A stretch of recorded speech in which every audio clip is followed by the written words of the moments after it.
Before the story begins, a single question lingers in the air like a whisper drifting across the neon-lit streets. Why do some people keep winning even when they don't feel motivated at all? While others quit the moment the excitement fades, the answer waits inside these pages. But so does something else, something the city has been hiding.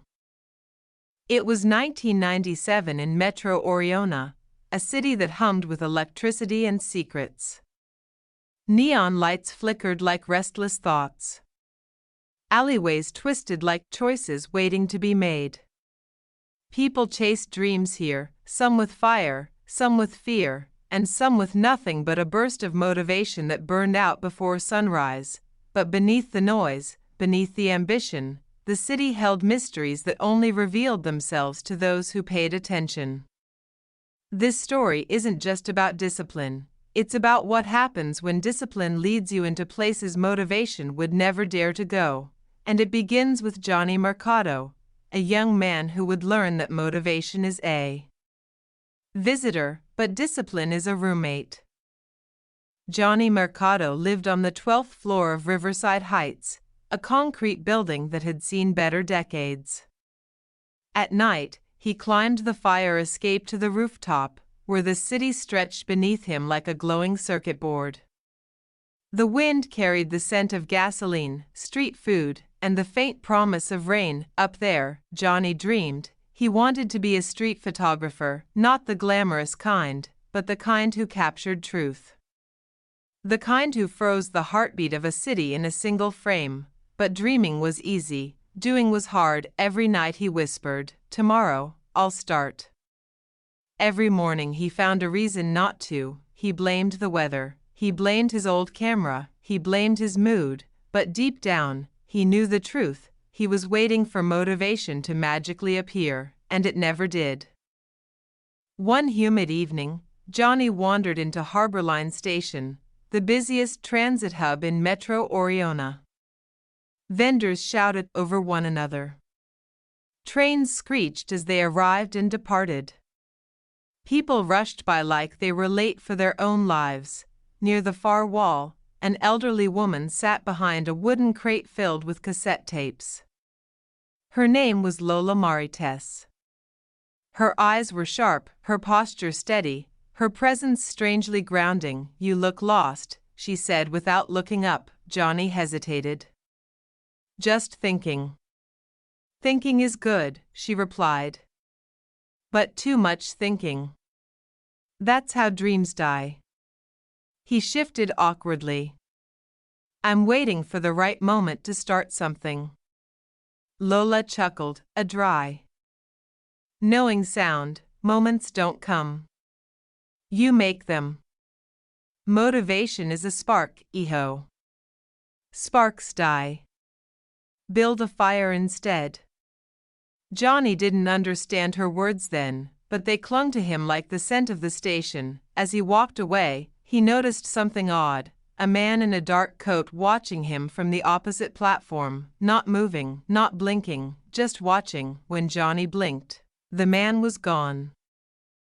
The next morning, Johny did something he had never done before. He woke up at 5:30 a.m., no motivation, no excitement, just a decision. He grabbed his old film camera, scratched, dented, stubborn, and stepped into the waking city.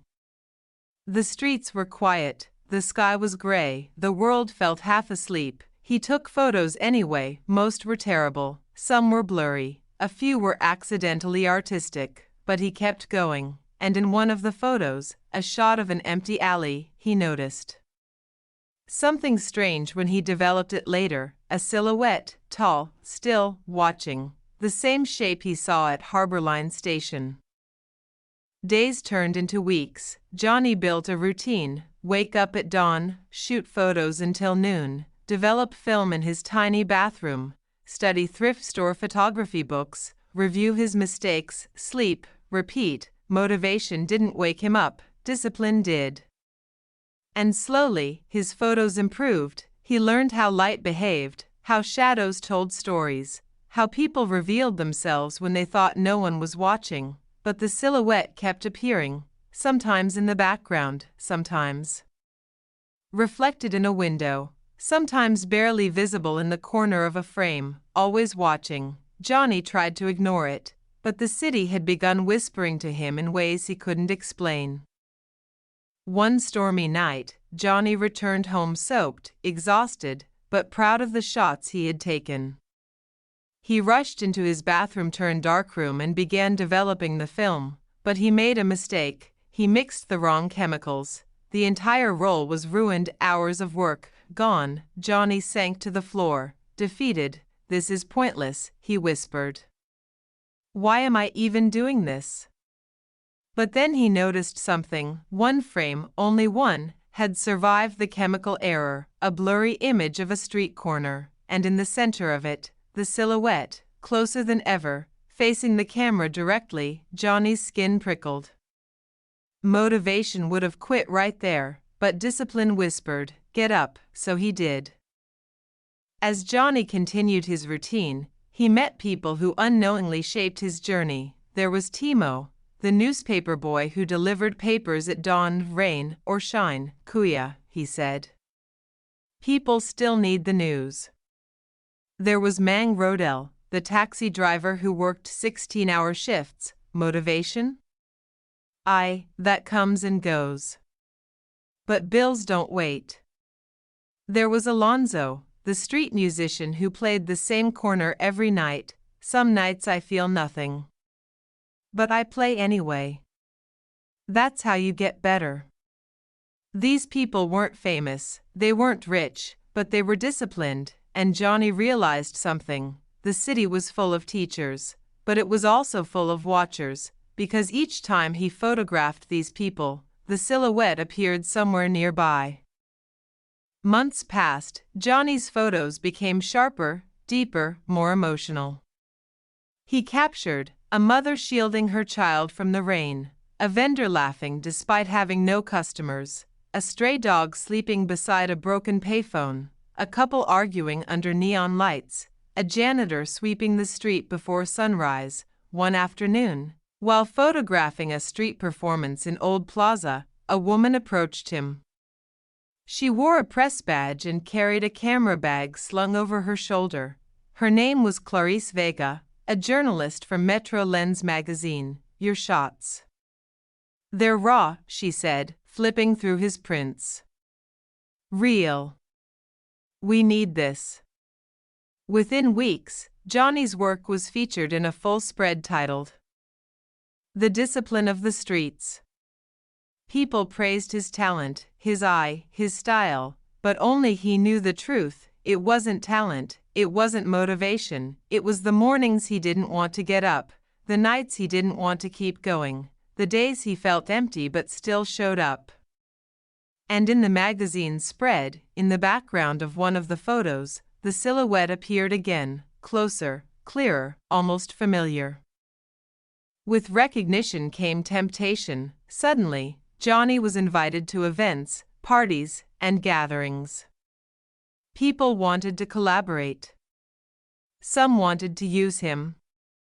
Others wanted to ride his rising fame. For a moment, he slipped, he stayed out late, he woke up late, he skipped shoots. Motivation was back, loud, exciting, intoxicating. But motivation is a liar, and one night, as he stumbled home from a party, he saw the silhouette standing under a flickering street lamp, not moving, not hiding, just waiting. Johny froze, but when a car passed, the figure vanished. His heart pounded, his discipline returned. He stepped away from the noise. He returned to the streets. He rebuilt his routine.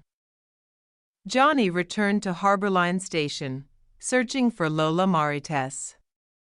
He found her in the same spot, sorting cassette tapes. "I did it," he said, showing her the magazine. She smiled softly. "No, Iho. You earned it." They sat together as the city buzzed around them. "Motivation started your dream," she said. "But discipline built it." Johny nodded, but then he asked, "Lola, have you ever seen someone following me?"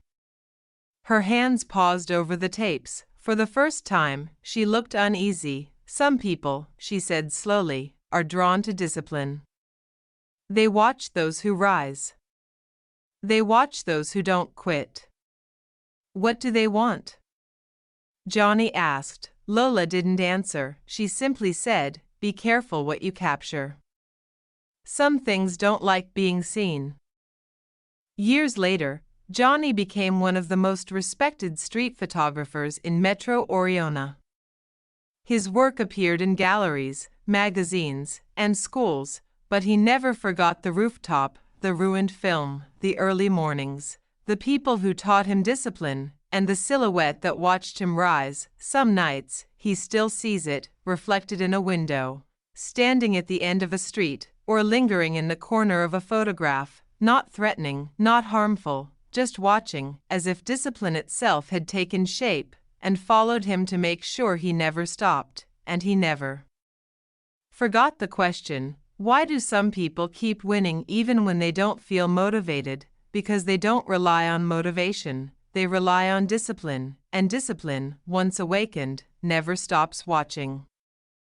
Discipline isn't glamorous, it doesn't hype you up, it doesn't make promises, but it shows up even when you don't want to. Motivation is a spark. Discipline is the fire that keeps burning long after the spark fades. If you want to build something real, a career, a skill, a dream, don't rely on how you feel, rely on what you do. And remember, someone, or something, is always watching those who refuse to quit. If you liked the story, subscribe for more videos.